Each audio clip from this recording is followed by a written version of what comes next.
Baiklah, saya Anissa Sukri Amalia. Saya akan menjelaskan tentang konsep dasar administrasi pendidik dan tenaga kependidikan. Kata administrasi secara harfiah dapat diartikan sebagai kegiatan atau usaha untuk membantu, melayani, mengarahkan, atau mengatur semua kegiatan di dalam untuk mencapai suatu kegiatan. Lalu, secara umum, pendidik adalah tenaga kependidikan yang berpartisipasi dalam menyelenggarakan pendidikan dengan tugas khusus sebagai profesi pendidik. Lalu, berdasarkan penjelasan saya tadi, dapat disimpulkan administrasi pendidik dan tenaga kependidikan adalah proses keseluruhan kegiatan pendidik yang meliputi perencanaan, pengorganisasian, pengarahan, pelaporan, pengkoordinasian, pengawasan, dan pembiayaan dengan menggunakan atau memanfaatkan fasilitas yang tersedia, baik secara personal, material, maupun spiritual, untuk mencapai tujuan pendidikan secara efektif dan efisien. Lalu proses administrasi pendidik dan tenaga kependidikan yang terdiri dari pengadaan, penempatan, dan orientasi. Yang pertama yaitu pengadaan. Pengadaan tenaga personil adalah proses kegiatan untuk mengisi formasi yang kosong. Pengadaan tenaga kependidikan diselenggarakan dengan langkah-langkah. Yang pertama, pengumuman adanya formasi baru. Hal tersebut dilakukan untuk memberitahukan kepada seluruh masyarakat yang memenuhi kualifikasi melalui media cetak maupun media elektronik. Lalu pendaftaran. Pendaftaran dilakukan setelah pengumuman tersebar dan pendaftar mengajukan permohonan dengan memenuhi syarat yang telah ditentukan beserta lampiran yang dibutuhkan.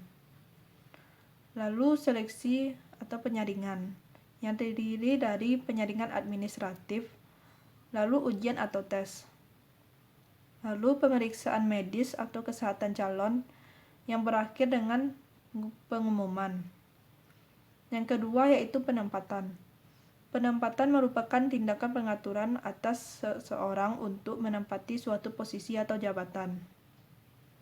Yang ketiga yaitu orientasi. Orientasi merupakan upaya memperkenalkan seorang tenaga kependidikan yang baru terhadap situasi dan kondisi pekerjaan atau jabatannya.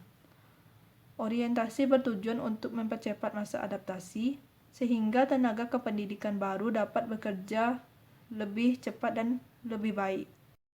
Baiklah, saya akan melanjutkan materi yang telah disampaikan teman saya sebelumnya, yaitu kesejahteraan PTK.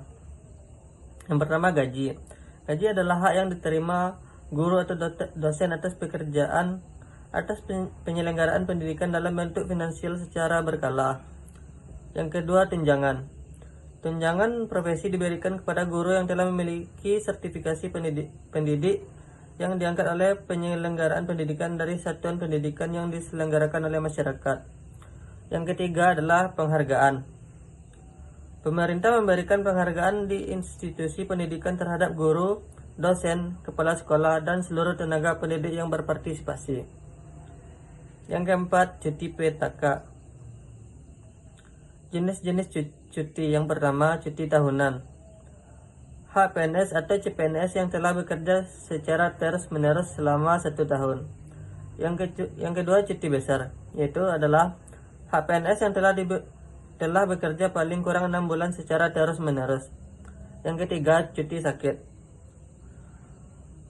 yaitu hak PNS atau CPNS wanita yang mengalami gugur kandungan. Yang keempat, cuti bersalin, yaitu hak PNS atau CPNS wanita untuk persalinan anaknya yang pertama, kedua, dan ketiga. 5. Cuti alasan penting. Baiklah, hanya itu yang dapat kami sampaikan. Assalamualaikum warahmatullahi wabarakatuh.